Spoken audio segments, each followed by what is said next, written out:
Can you guess where is the most biodiverse place on the planet? It's here in the Millennium Seed Bank in Sussex. Let's dig deeper.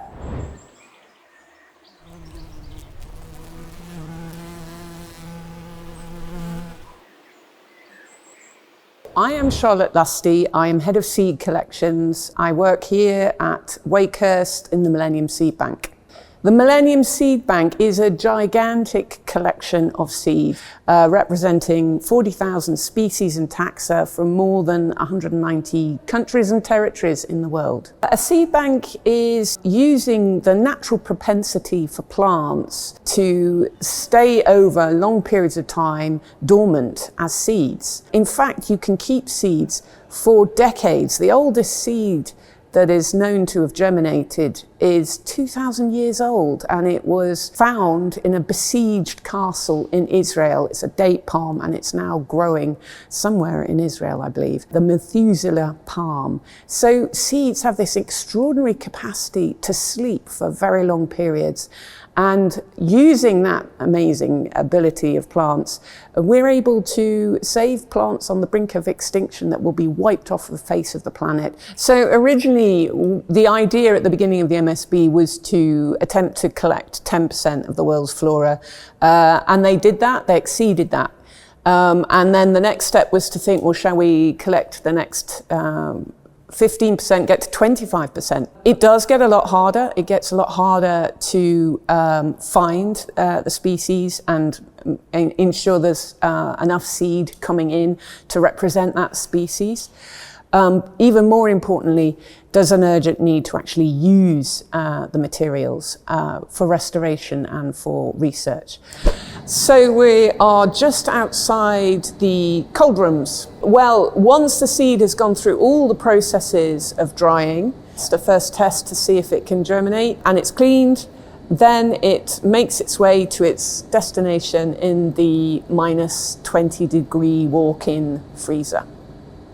The cold rooms are where all of the seed lie in sealed aluminium foil bags or jars, and they stay there for as long as possible.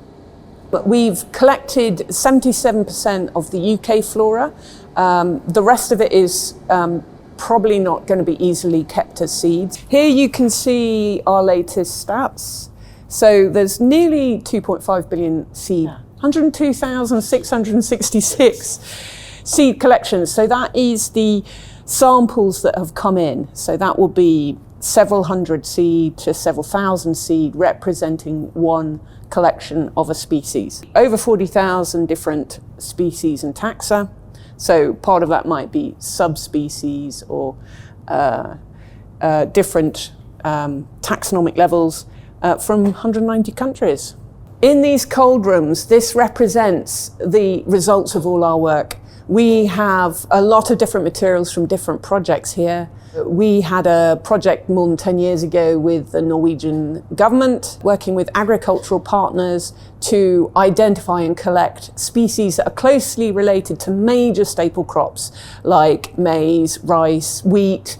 And we managed to collect several thousand samples of those materials that would be really important for future breeding and have already been used in breeding, and the varieties have been released using those materials that were collected. So they are here.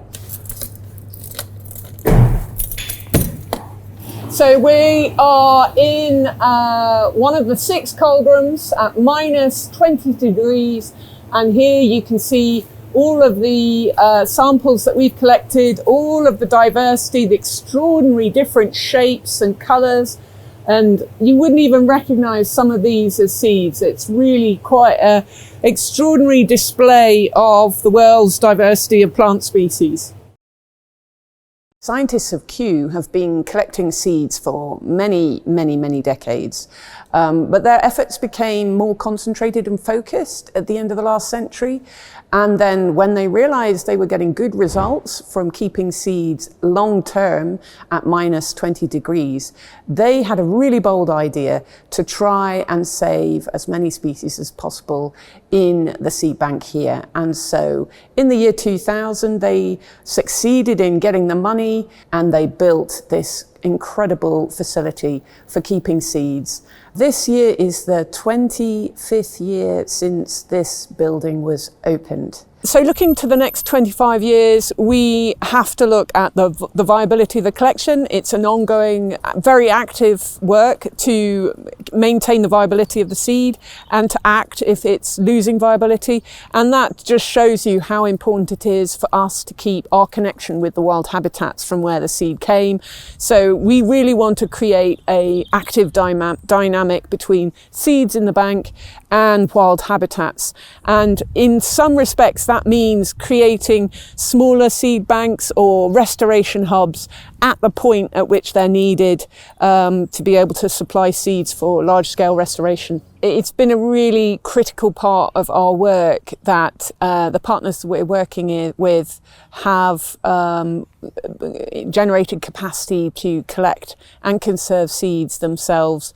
We do have a lot of interest in this. We've trained something like 3,000 scientists since the year 2000, 800 in the last 5 years. So we really are finding a lot of need and demand for training in the whole process of collecting, banking, germinating seeds. Thank you so much for watching. Please come and visit us here at Wakehurst and come and visit us at the Millennium Seed Bank. Thanks for watching this episode of Dig Deeper. If you like this video, please subscribe to our YouTube channel so you never miss an episode. If you'd like to learn more about the work that Q does, visit our website for more information.